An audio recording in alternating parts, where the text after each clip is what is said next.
మొదటి సమూయేలు మొదటి అధ్యాయం.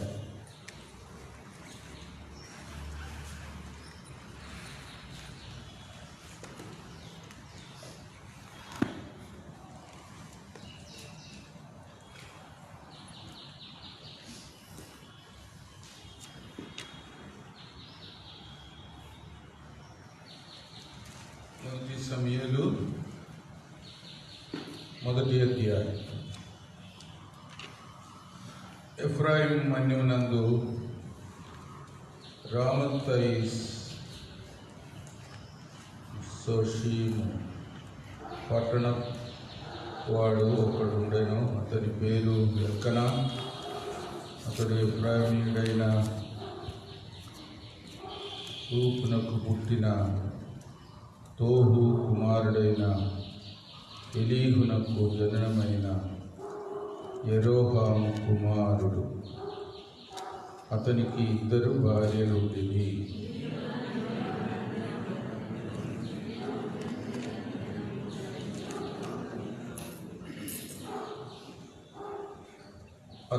ఇతడు షిలోహునందున్న సైన్యములకు అధిపతియగు యెహోవాకు మొక్కుటకును బలి అర్పించుటకును ఏటేటా తన పట్టణము విడిచి అచ్చడికి పోచుండెను. ఆ కాలమున ఏలీ యొక్క 2 కుమారులకు హోఫ్నీ ఫీనెహాసులు యెహోవాకు యాజకులుగా ఉండిరి.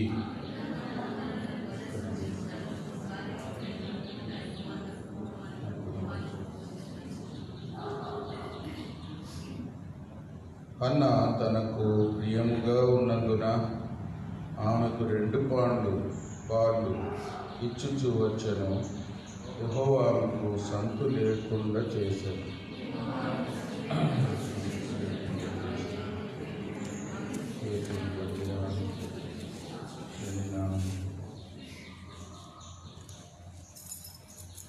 ఎల్కనా ఆమెకు ఏటేటా ఆ రీతిగా చేయించుచుండగా హన్నా యెహోవా మందిరమునకు పోనప్పుడెల్లా అది ఆమెకు కోపం పుట్టించెను. కనుక ఆమె భోజనం చేయక ఏడ్చుచూ వచ్చెను.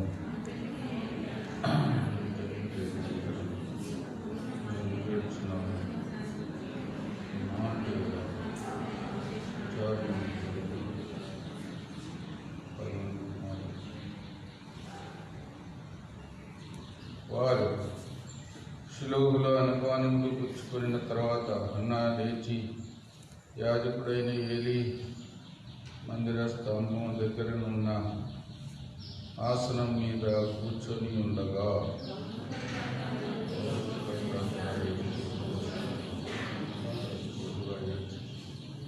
సైన్యములకు అధిపతియగు యెహోవా నీ సేవకురాలైన నాకు కలిగి ఉన్న శ్రమను చూచి ఈ సేవకురాలైన నన్ను మరొక జ్ఞాపకం చేసుకొని ఈ సేవకురాలైన నాకు మగపిల్లను దయచేసిన యెడల వాని తల మీదికి క్షౌరకత్తి ఎన్నటికి రానియక వాడు బ్రతుకు దినములన్నిటను నేను వాని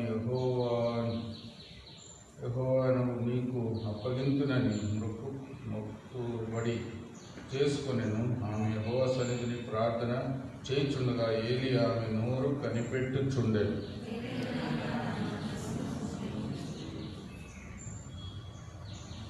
ఆమె పెదవులు మాత్రము కదులుచుండి ఆమె స్వరము వినబడక ఉండేది. కనుక ఏలీ ఆమె మత్తురాలై ఉన్నదనుకొని కొంతవరకు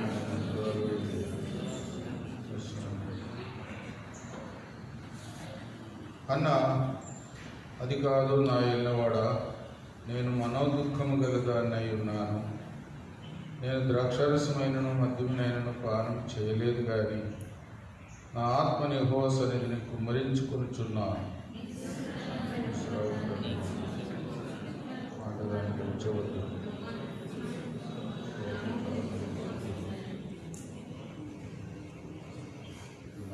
అంతటా ఏలీ, నువ్వు క్షేమంగా వెళ్ళు, ఇశ్రాయేలు దేవునితో నువ్వు చేసుకొనిన మనవిని ఆయన దయచేయునుగాక అని ఆమెతో చెప్పగా,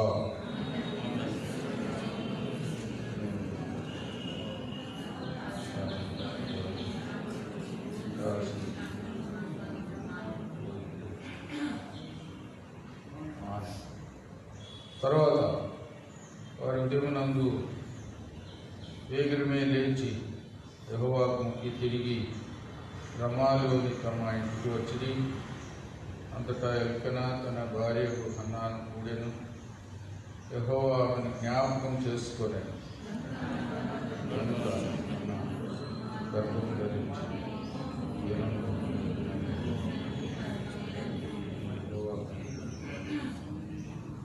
సమీర్ అని పేరు పెట్టి,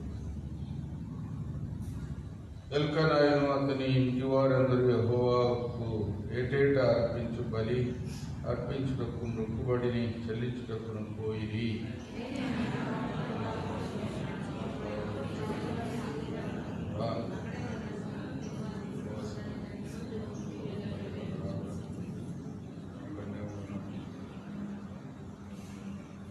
కాబట్టి ఆమె పెనిమిటైన ఎల్కనా, నీ దృష్టికి ఏది మంచిదో అది చేయి.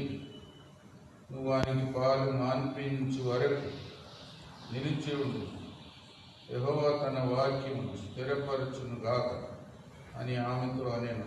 కాగా ఆమె అక్కడనే ఉండి ఆ కుమారునికి పాలు మాన్పించు వరకు అతని పెంచుచుండేది.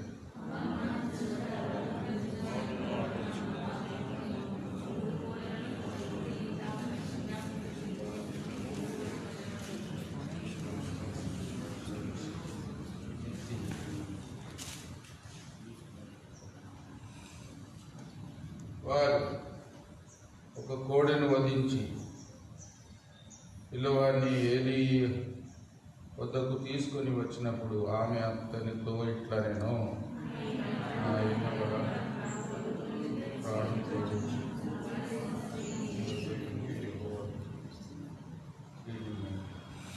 ఈ బిడ్డను దయచేయమని యెహోవాతో నేను చేసిన మనవిని ఆయన నాకు అనుగ్రహించాడు.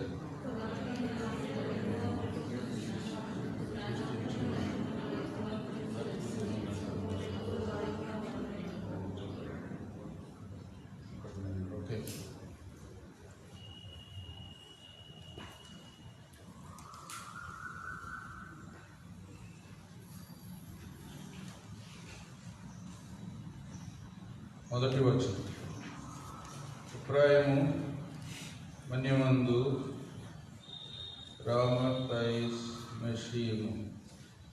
పట్టణపు వాడు ఒకడుండెను. అతని పేరు ఎల్కనా. ఎఫ్రాయిమీయుడైన షూపునకు పుట్టిన తోహు కుమారుడై ఎలీహును జననమైన యెరోహాము కుమారుడు. అతనికి ఇద్దరు భార్యలు. ఎల్కనా భార్యలు హానా, పెనీనా. ఎల్కనా అంటే ఒక మంచి అర్థం ఉంది. దేవుడు పొందినాడు, సంపాదించుకున్నాడు, దేవుడు స్వాధీనం చేసుకున్నాడు అని అర్థం ఇస్తుంది ఎల్కనా అంటే హన్నా యొక్క ప్రార్థన దేవునికి స్వాధీనపరుచుకునే ఒక స్థితిగా, ఒక విధంగా దేవుడు ఆశీర్వదిస్తాడు అని ముందుగానే ఎల్కనా యొక్క పేరుకే అర్థం ఉంది. దేవుడు స్వాధీనపరచుకోవాలి, దేవునికి సొంతం కావాలి, దేవునికి ఇచ్చేదే ధన్యత. మన యొద్ద నుండి దేవుడు ఏం పొందుతాడో అదే మనకు ఆశీర్వాదం. మనమేదో దేవుని యొద్ద నుండి పొందడం కాదు, దేవుడు మన నుండి పొందాలి, మన ద్వారా పొందాలి.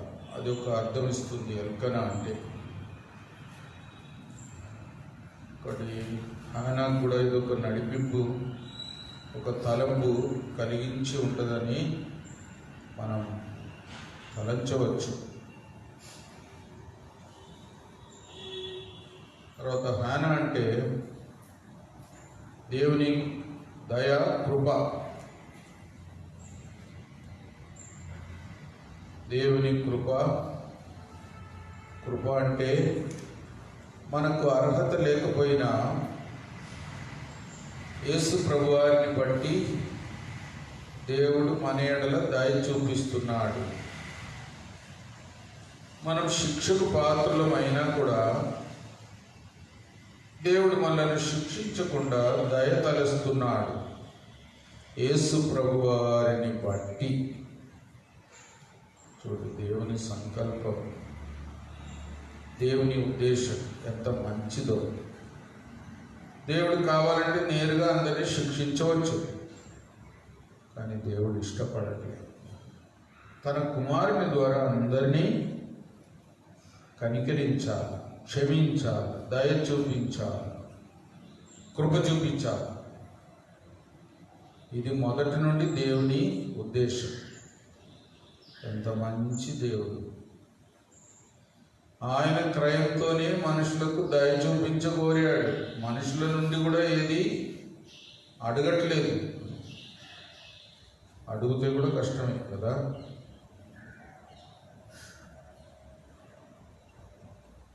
దేవుడు కనికరమునే కోరుచున్నాను కానీ బలిని కోరను. ఆ మాట చదవండి. ఎక్కడ గుర్తుందా?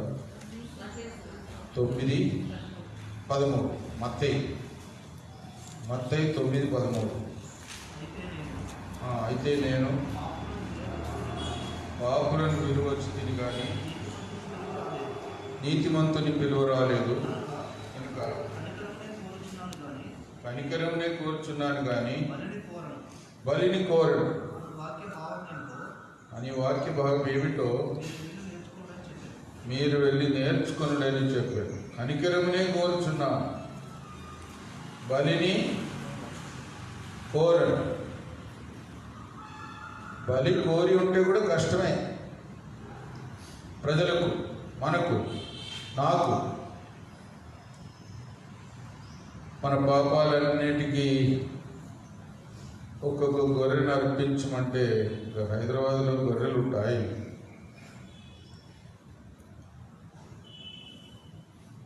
ప్రతి ఒక్క పాపి ఏదన్నా పాపం చేస్తే కనీసం ఒక గొర్రె పిల్లనైనా అర్పించాలి.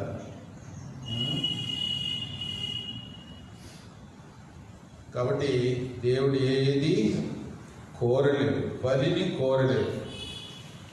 ఆయనే బలి అర్పించాడు, యేసు ప్రభువారినే బలిగా అర్పించాడు. కనికరమునే కోరాడు. పాపులను పిలువవచ్చా?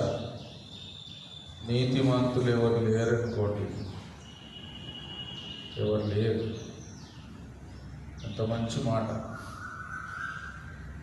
ఎంతైనా హానా అంటే చాలా అర్థం. దేవుని కృప.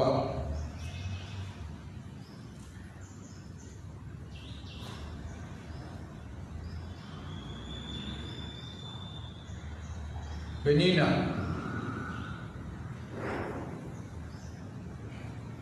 ఎల్కనా భార్య. మొదట హానా, రెండవది పెనీనా. పెనీనా అంటే ముత్యము అని అర్థం. దేవుడు మనలను ఒక ముత్యముగా కొనుక్కున్నాడు, వెల ఇచ్చి కొన్నాడు. విలువ లేని మనకు అంత గొప్ప విలువ ఇచ్చి ఒక ముత్యములాగా దేవుని సొత్తైన ప్రజలుగా మనలను చేశాడు. తనకున్నదంతా ఇచ్చి మనలను కొనుక్కున్నాడు, సంపాదించాడు. ముత్యం. ముత్యం అనే మాట చదవండి. 13 మత్తయి 46. అక్కడ అమూల్యమైన ఒక ఒక ముత్యమును కనుగొని పోయి తనకు కలిగినదంతయు అమ్మి దానిని కొను. లక్ష్మణ్ గారు ఎప్పుడు చెప్పేవారు, తనకున్నదంతా సమర్పించుకొని త్యాగం చేసి ఏదైనా పని చేసినది అలాంటి చరిత్ర యేసు ప్రభు వారికి మాత్రమే ఉంది, ఇంకెవరికి లేదు. ఎవరు కూడా తమకున్నదంతా సమర్పించలేరు. ఆ మనసు ఎవరికి రాదు. కొంచెం సమర్పిస్తేనే చెప్పుకుంటారు. ఇంకా ఎక్కువ సమర్పించుకుంటే ఎంతమందికి చెప్తారో, ఇంకా ఎంతమందికి చూపించుకోగలుగుతారో.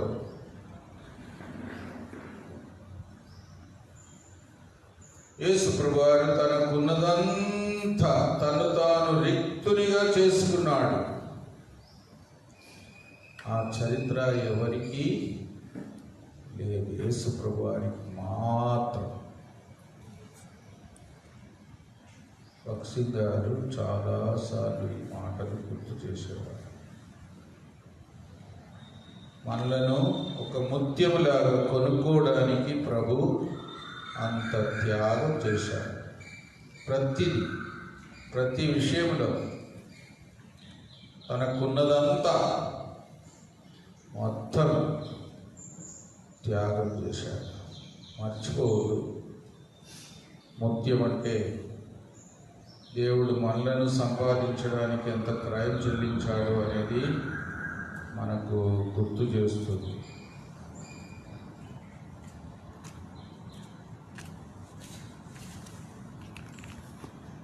మొదటి సమూయేలు 1వ అధ్యాయం 5వ వచనం ఎవరైనా చదవండి. 5వ వచనం. అన్న తనకు ప్రియముగా ఉన్నందున ఆమెకు 2 పాలు ఇచ్చుచూ వచ్చెను. యెహోవా ఆమెకు సంతు లేకుండా చేశాను, ఆమె గర్భమును మూసివేశాను అని కూడా ఇంగ్లీష్లో ఉంది. అందుకే పెనీనా కూడా ఆమెను ఒక విధంగా ఎగతాళి చేస్తూ వచ్చింది, నిందిస్తూ వచ్చింది, బాధపరుస్తూ వచ్చింది. పిల్లలున్న భార్య పిల్లలు లేని భార్యను నిందిస్తూ వచ్చింది. అసూయ. ఇంకా నిందించడానికి, అసలు నిందించకుండా హానా విషయమై దుఃఖించవలసింది కదా. నిజంగా చెప్పాలంటే, అమ్మా నీకు పిల్లలు పుట్టలేదు, నాకు పుట్టారు, దేవుడు నా గర్భమును తెరిచాడు, నీ గర్భమును మూసిపెట్టాడు, నీ కొరకు నేను ప్రార్థన చేస్తా అని చెప్పొచ్చు కదా. అట్ట చెప్పలే. నీకు పిల్లలు లేరు, నువ్వు గొడ్రాలు, నువ్వు పనికిరాని దానవు, నిన్ను పెనిమిట్టి ఎంతో ప్రేమిస్తున్నాడు. మళ్ళీ అది ఇంకో కారణం. నేను పిల్లల కన్నా కూడా నన్ను ఎక్కువగా ప్రేమించడం లేదు, నిన్నే ఎక్కువ ప్రేమిస్తున్నాడు. నీకు 2 అంతలు పాలు ఇస్తున్నాడు, నాకేమో 1. నాకు 1 లడ్డు ఇస్తే నీకు 2 ఇస్తున్నాడు. వా పోటీ.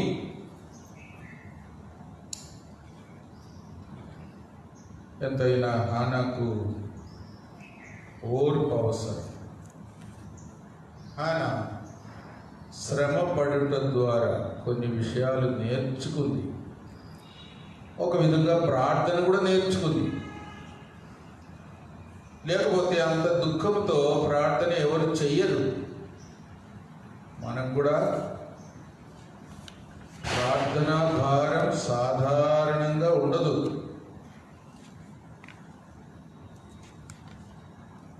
ఇప్పుడు కొంచెం వాక్యం ధ్యానించిన తర్వాత కొద్దిసేపు మనం ప్రార్థనలో గడపబోతున్నాం. ప్రతిరోజు ముందు కూడా ప్రార్థన చేస్తున్నాం.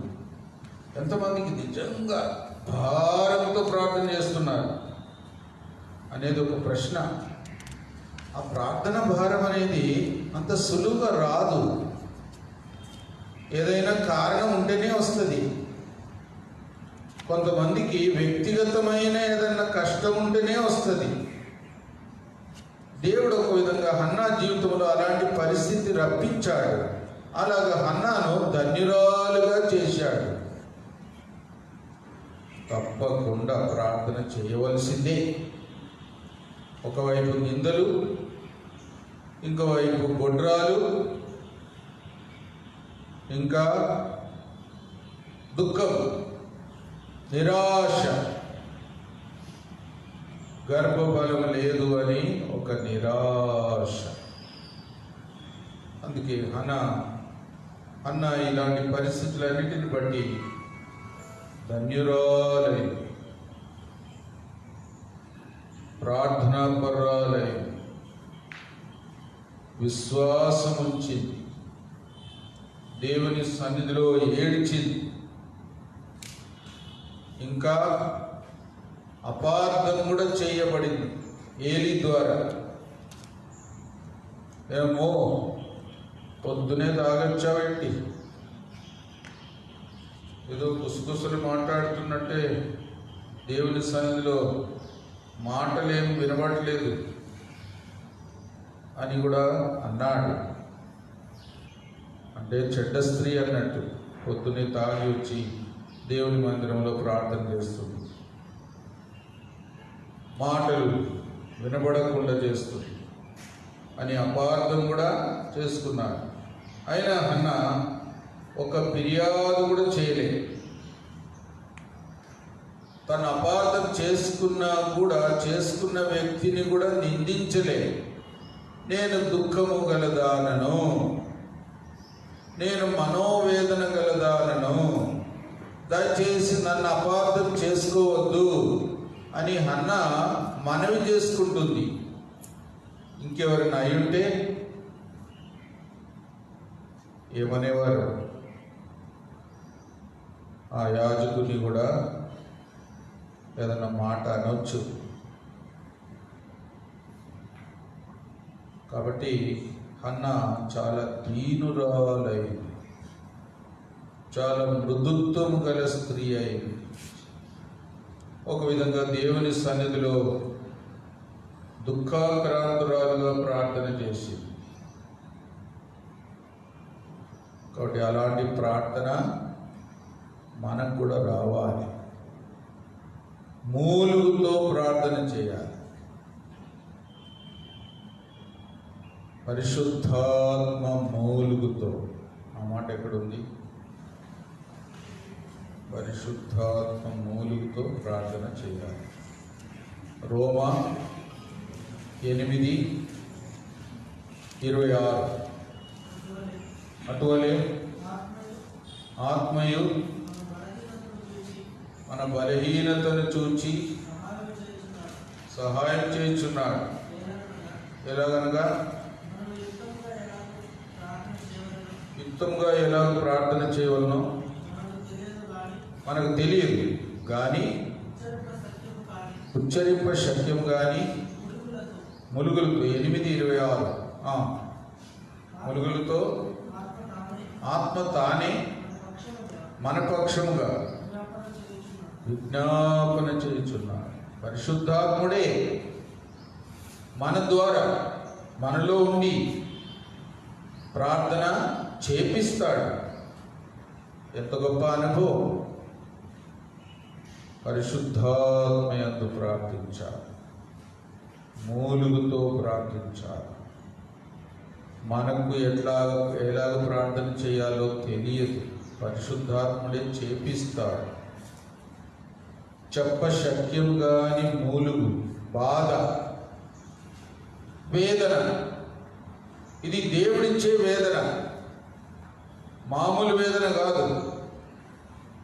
కాబట్టి అలాంటి ప్రార్థన చేయగలిగితే ధన్యులం అవుతాము. అన్న అలాంటి బాధతో ప్రార్థన చేసి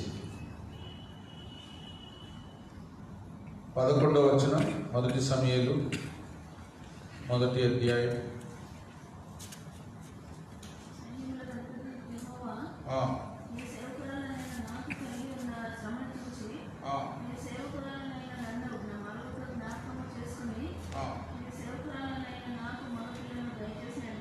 దయచేసిన ఎడల రాని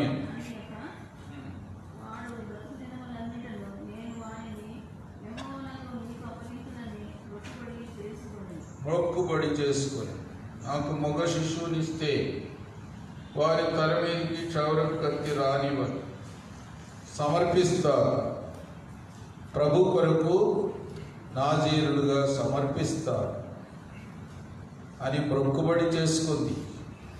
నాకు మగబిడ్డనిస్తే అని మొక్కుబడి చేసుకుంది. ఒక విధంగా మొదట హన్నా ప్రార్థన ఒక మాదిరిగా ఉండింది.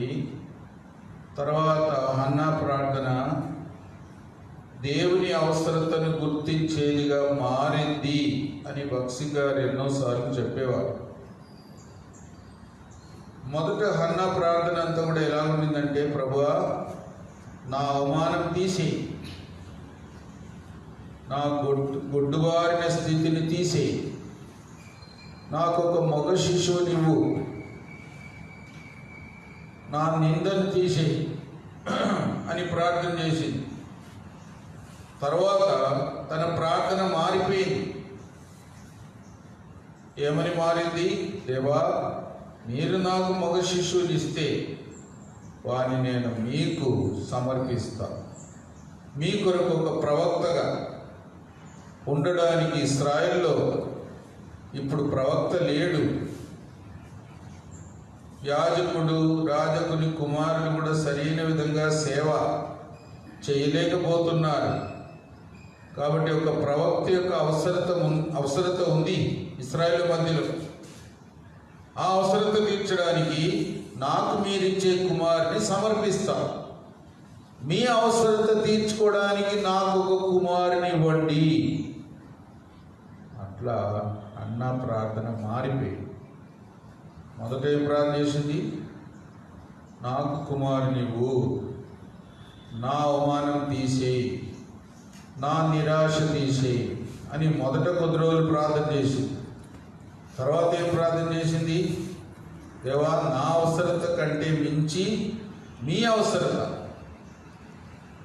మీ ప్రజలకు ఒక ప్రవక్తగా ఉండడానికి నాకు ఇవ్వబోయే కుమారుని మీ కొరకు ప్రతిష్ఠిస్తా. మీ అవసరత తీర్చుకోవడానికి నాకు ఒక కుమారునిమ్ము. అట్లా ప్రార్థన చేసి, సాధారణంగా మన ప్రార్థనలన్నీ మన చుట్టే ఉంటుంది. మీ ప్రార్థనలన్నీ మీరే రికార్డ్ చేసుకొని విని చూడండి. మన ప్రార్థనలన్నీ మన చుట్టే ఉంటుంది. దేవా, నన్ను దీవించు, కొంచెం పక్క ఆయనని కూడా దీవించు, ఇంకెవరిని దీవించబాక అన్నట్టు ఉంటుంది మన ప్రార్థన. జాగ్రత్త. దేవుని అవసరత తీర్చడానికి మనము జీవించడం, ఏదైనా పొందడం ఎంత ధన్యత, అది మనం గుర్తించాలి. దేవుని అవసరత. భక్సి గారు కూడా చెప్పేవారు, కొన్నిసార్లు ప్రార్థనలో మనం మోకరించగానే మనం ప్రార్థన మొదలేస్తాం. ఇక టేప్ రికార్డర్ లాగా మనం క్రమంగా చేసే కొన్ని మనవులు ఉంటాయి, అది వచ్చేస్తుంది. అట్లా కాదు. దేవుని సన్నిధిలో కొంతసేపు మౌనంగా ఉండాలి, ఏం అడగకుండా. ఒక విధంగా దేవుని సన్నిధిలో మౌనంగా ఉండడమే కాదు, దేవుణ్ణి అడగాలి. ప్రభువా, మీ అవసరత ఏంటి అని అడగాలి. అది నిజమైన ప్రార్థన. హన్నా అలాంటి స్థితికి వచ్చింది. ఎంత ధన్యురాలై. అందుకే ఆమె ఆరాధన కూడా చాలా గొప్ప ఆరాధన. కాబట్టి మన ప్రార్థనలన్నీ స్వార్థపరమైన ఆశలతో, స్వార్థపరమైన ఉద్దేశాలతో, మన చుట్టూ మన అవసరత తీర్చుకోవడానికి మాత్రం ప్రార్థన చేయవద్దు సుమా. జాగ్రత్త. దేవుని అవసరత తీర్చబడ్డానికి మనం ఏదైనా పొంది దాన్ని సమర్పించుకునే దానికంటే మించిన ధన్యత మరి ఒకటి లేదు. అలాగుండాలి. అది గొప్ప ఆధిక్యత.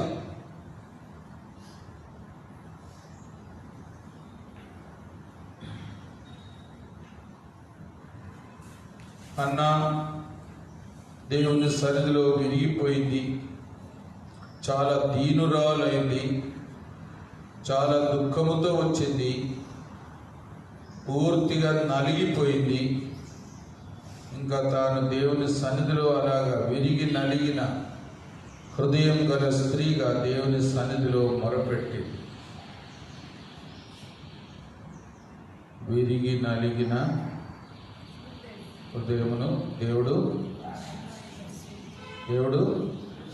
అలక్ష్యం చేయడు. కాబట్టి ప్రార్థనకు వచ్చినప్పుడు మనలో ఎలాంటి గర్వం ఉండకూడదు, అతిశయం ఉండకూడదు, ఎలాంటి యోగ్యత కూడా ఉండకూడదు, మన సొంత యోగ్యత. జాగ్రత్త. పూర్తి విరిగి నలిగిన మనసుతో ప్రార్థన చేయాలి. ఎవరైతే అలాగ వస్తారో వాళ్ళను దేవుడు అలక్ష్యం చేయడు.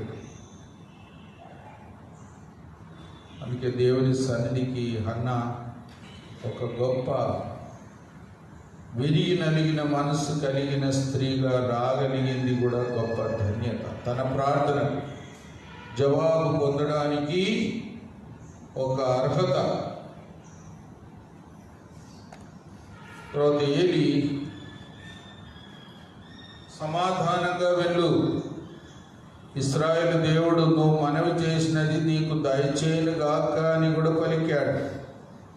ఒక విధంగా ఏలి ద్వారా దేవుడు మాట్లాడాడు. ఏలి పరిస్థితి బాగా లేకపోయినా ఏలి యొక్క నోరును దేవుడు వాడుకున్నాడు. అద్భుతం. హన్నాను ధైర్యపరచడానికి, హన్నాకు దేవుడు వాగ్దానం ఇవ్వడానికి ఏలిని వాడుకున్నాడు. కాబట్టి దేవుడు ఎంతో కనికరం గల దేవుడు.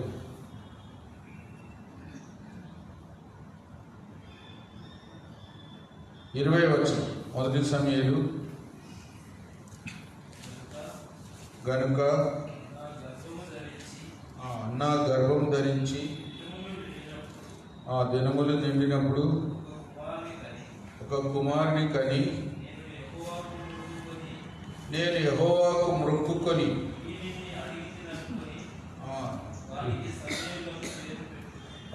యెహోవాకు మొక్కుకొని వీరిని అడిగినాను, పొందినాను. కనుక ఇతనికి ఏం పేరు? సమూయేలు. యెహోవా మొక్కుకొనిన, అడిగిన ప్రార్థనకు జవాబుగా సమూయేలుని ఇచ్చాడు. అందుకే సమూయేలు అని పేరు. యెహోవా అనుగ్రహించిన వాడు, యెహోవా యొద్ద నుండి పొందినవాడు. వా, ఎంత గొప్ప సాక్షి. దేవుడు నా ప్రార్థన విన్నాడు. దేవుడిని నేను అడిగింది దేవుడు ఇచ్చాడు. దేవుడు నా ప్రార్థనకు జవాబుగా ప్రతిఫలం ఇచ్చిన వాడే ఇతడు. అందుకే సమూయేలు అని పేరు పెట్టాడు. ఎంత గొప్ప సవాల్. అందుకే సమూయేలు ప్రార్థనా జీవితం కూడా చాలా గంభీరమైన జీవితం. సమూయేలు ప్రార్థన ద్వారానే పుట్టాడు, ప్రార్థన ద్వారానే అనుగ్రహించబడ్డాడు. సమూయేలు యొక్క సాక్ష్యం ఏంటంటే దేవుడు ప్రార్థన వింటాడు. హన్నా యొక్క అనుభవం అది.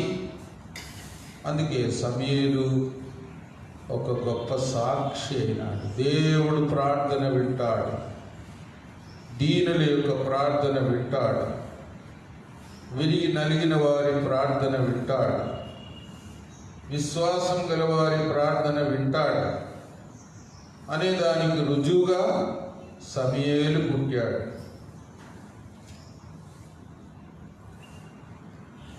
తర్వాత ఆయన సమూయేలు పుట్టిన తర్వాత పాలు విడిచిన స్థితి రాగానే సమూయేలు దేవుని మందిరంలో సమర్పిస్తుంది. అప్పటి వరకు ఇంట్లో ఉంది, మందిరానికి పోకుండా. పాలు విడిచిన వయస్సు అది కూడా ఒక గొప్ప సమర్పణ. కొంతమంది సమర్పణ చేసి తర్వాత వెనుకకు కూడా పోతారు. ఒక్కడే కొడుకు విడితే చాలా కాలం తర్వాత వాడిని దేవునికి సమర్పిస్తారా? ఇంకొకడు పుట్టినాక సమర్పిస్తలే అని అనుకోవచ్చు కదా. అనుకోవాలంటే అనుకోవచ్చు, కానీ అన్న అలాగా చేయలేదు. నమ్మకస్తురాలు, ఒక్కడే కుమారుడు, వాని పాలు విడువంగానే దేవుని మందిరంలో తీసుకొని పోయి, మరి పాలు విడవంగానే అంటే 3 సంవత్సరాలు 4 సంవత్సరాలు అంతే, అప్పుడే మందిరంలో వదిలిపెట్టేసింది. ఎంత వేదనతో కూడిన అనుభవం. దేవుడు అలాగా హన్నాను స్థిరపరిచాడు, సమూయేలును సిద్ధపరిచాడు.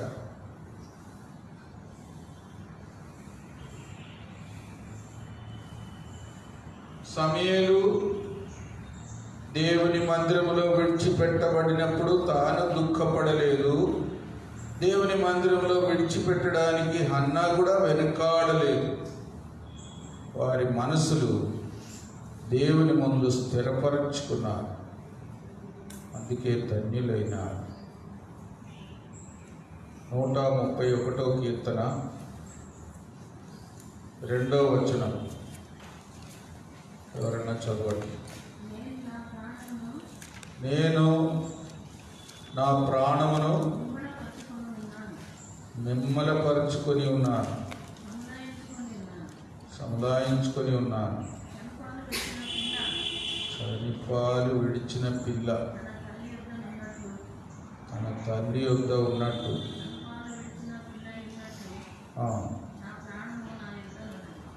నా ప్రాణం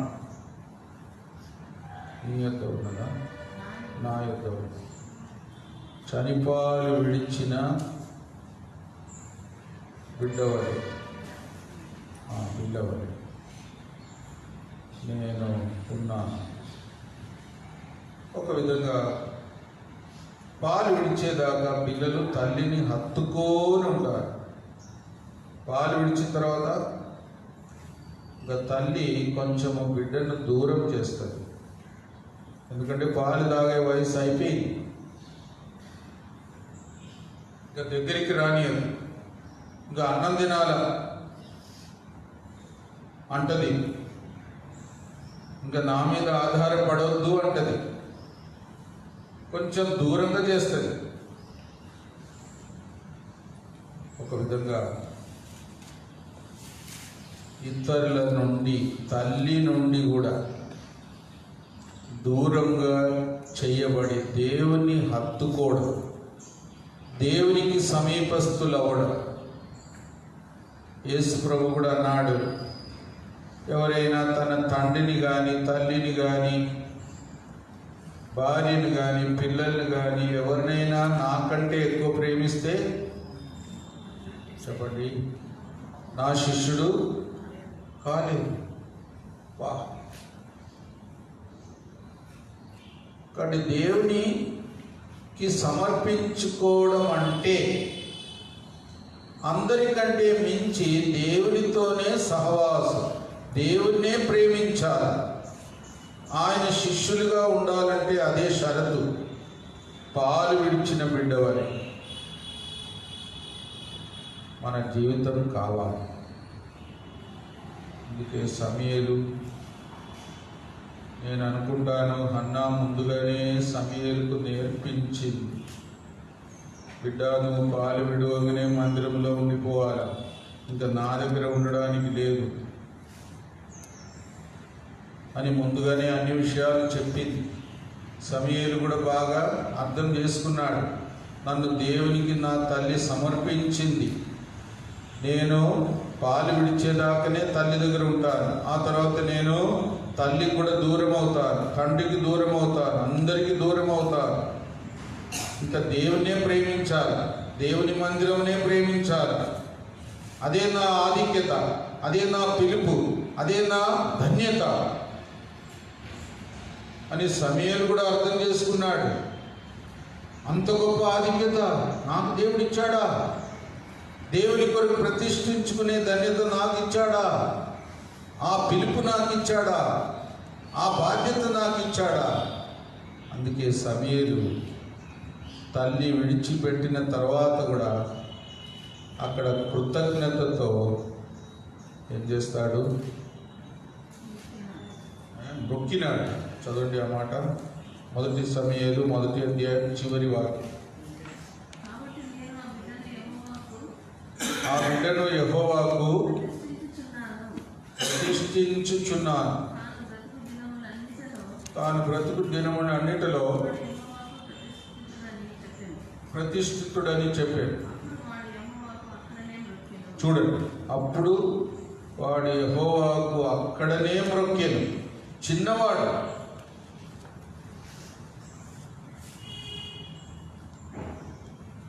ఎప్పుడైనా ఒక 3 సంవత్సరాల అబ్బాయిని ఆరాధన చేయమని చెప్పాడు, ఎట్ట చేస్తాడు? నేను అనుకుంటా ఒకవేళ చెయ్యగలిగినా కూడా ప్రార్థనే చేస్తాడు. కానీ సమూయేలు అక్కడ మ్రొక్కాడు, ప్రభువుని ఆరాధించాడు. ఇంగ్లీష్లో వర్షిప్ గాడ్ అని ఉంది, దేవుణ్ణి ఆరాధించాడు. ఎంత గొప్ప కృతజ్ఞత, సమర్పణ, ఆధిక్యత దేవుడిచ్చినాడు అని సమూయేలు దేవుణ్ణి ఆరాధించాడు. సాధారణంగా 3 సంవత్సరాలు 4 సంవత్సరాలు ఉన్న అబ్బాయిని తల్లి మందిరంలో వదిలిపెట్టి వెళ్ళిపోతుంటే ఏడుస్తాడు, అంతే కదా. అమ్మా అంటాడేమో, అమ్మా వెళ్ళిపోతున్నావా, నన్ను ఒక్కడినే ఇక్కడ వదిలిపెట్టిపోతున్నావా అని ఏడవచ్చు. కానీ మొక్కాడు, దేవునికి మొక్కాడు, అంతగా సిద్ధపడ్డాడు. అంటే ఆ పశుప్రాయమును కూడా ఒక విధంగా దాటేశాడు చిన్న వయసులోనే.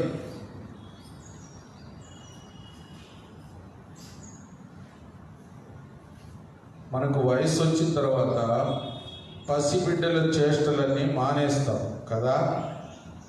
సమూయేలు చిన్న వయసులోనే చిన్న బిడ్డ యొక్క చేష్టలన్నీ మానేసే అంత స్తోమత వచ్చింది. ఎంత ధన్యుడయ్యాడు, ఒక పెద్దోడైనట్టే అయిపోయాడు. పాలు విడవగానే దేవుని సన్నిధిలో ఒంటరిగా ఉండి సేవ చేయడానికి సమర్థుడయ్యాడు. ఎంత ధన్యత. ఇంకా తన ప్రార్థనా జీవితం కూడా తర్వాత మనం చూడవచ్చు.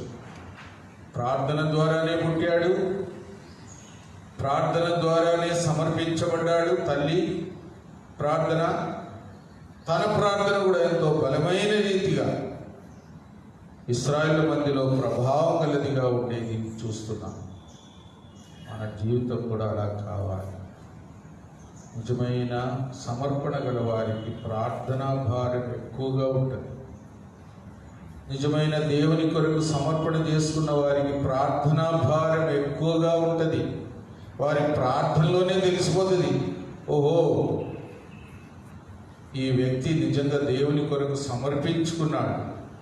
ఆ ప్రార్థనలోనే తెలిసిపోతుంది. ఎందుకంటే వారి జీవితమే ప్రార్థన ఫలితం. సమూయేలు యొక్క జీవితం అట్లా, మనం అట్లా వద్దుముగాక. ప్రార్థనకి వెళ్తాం.